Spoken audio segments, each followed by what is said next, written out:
রাজশাহী ও কুষ্টিয়ায় হামের উপসর্গ নিয়ে গত ২৪ ঘন্টায় ৫ শিশুর মৃত্যু হয়েছে। এদের মধ্যে রাজশাহী মেডিকেল কলেজ হাসপাতালে ৩ শিশু মারা যায়। শুক্রবার রাতে কুষ্টিয়া মেডিকেল কলেজ হাসপাতালে মারা গেছে ইব্রাহিম ও আইজা নামের ২ শিশু। পাবনায় বেড়েছে হামের প্রকোপ। আক্রান্ত রোগীদের মধ্যে শিশুর সংখ্যাই বেশি, বয়স্ক রয়েছে বেশ কয়েকজন। পাবনা জেনারেল হাসপাতালে হাম আক্রান্ত ৪৩ জন রোগী ভর্তি রয়েছে। নেত্রকোনায় হামের উপসর্গ নিয়ে সদর হাসপাতাল সহ উপজেলা কমপ্লেক্সগুলোতে একদিনে ২৩ রোগী ভর্তি হয়। পটুয়াখালীতে প্রতিনিয়ত বাড়ছে হামের উপসর্গ নিয়ে হাসপাতালে রোগীর ভর্তির সংখ্যা। গত ২৪ ঘন্টায় ভর্তি হয়েছে ১৬ জন। লক্ষ্মীপুর সদর হাসপাতালে ভর্তি ১১ শিশু। চাঁদপুরে হামে আক্রান্ত শিশুর সংখ্যা ৩২ জন। চাঁপাইনবাবগঞ্জে ৩ মাসে ভর্তি ৩৬৪ জন। কোনো ডাক্তার কখনোই আর ঢোকে না, নার্সরা এখন আমাদের ডেকে ডেকে এসে চিকিৎসা নেওয়া লাগে। কোনো ওষুধ কোনো কিছুই না, আমাদের সব বাইরে থেকে কিনে আনতে হয়। আসলে অবস্থা মোটেও ভালো না, মোটেও ভালো না, কারণ এখানে কোনো বেড নাই, জায়গা নাই, পরিবেশ নোংরা। হামের প্রকোপ নিয়ে জানবো, নেত্রকোনা থেকে যুক্ত হচ্ছেন সহকর্মী লাভলু পাল। লাভলু, একটু জানাবেন নেত্রকোনাতে হামে আক্রান্ত রোগীর সংখ্যা কেমন, আর এখন পর্যন্ত নেত্রকোনায় মৃত্যুর কোনো ঘটনা আছে কিনা? নেত্রকোনা সদর হাসপাতাল সহ উপজেলা হাসপাতালগুলোতে এখন পর্যন্ত আইসোলেশন ওয়ার্ডে ১৩ জন রোগী ভর্তি রয়েছে। তবে গত একদিনে অর্থাৎ গতকাল শুক্রবার কিন্তু একদিনে ২৩ রোগী কিন্তু হামের উপসর্গ নিয়ে তারা চিকিৎসা নিয়েছে। আর শনাক্ত হয়েছে কিন্তু ৪৪ জন, মানে ৪৪ জন রোগীর নমুনা পাঠিয়েছিল, সেখান থেকে কিন্তু ১০ জন রোগী হাম শনাক্ত হয়েছে।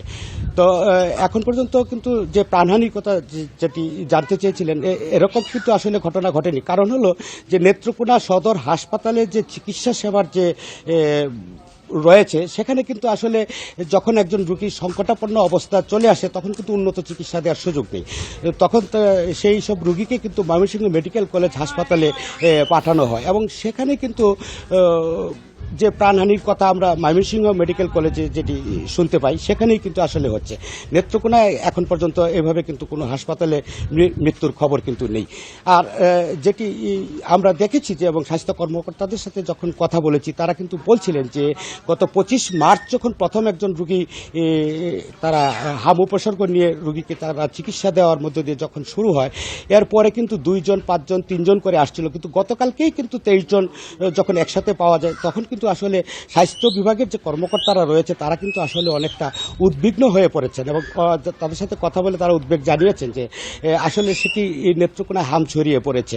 তারা কিন্তু বলছিলেন যে গ্রামাঞ্চলের যে রোগীরা রয়েছে সেখানে কিন্তু শিশুদের যে জ্বর এবং র্যাশ আসার পরে আসলে স্থানীয়ভাবে যে পল্লী চিকিৎসক রয়েছেন, ফার্মেসি রোগগুলো রয়েছে বাজারে, সেখান থেকে কিন্তু আসলে ওষুধ খাওয়াইয়ে কিন্তু আসলে একটু দেরি করে ফেলে। অনেকটা অবস্থা যখন জটিল আকার ধারণ করে ৫ দিন, ৭ দিন, ৮ দিন পর কিন্তু আসলে রোগীকে হাসপাতালে আনার পরে কিন্তু সেই জটিল অবস্থাটা থেকে উত্তরণ ঘটতে একটু ব্যাক পাতে হচ্ছে এবং এ কারণে কিন্তু আসলে যেহেতু এটি একটি জানেন যে একটি ছোঁয়াচে রোগ এবং সেইভাবে কিন্তু আসলে ছড়িয়ে যাচ্ছে।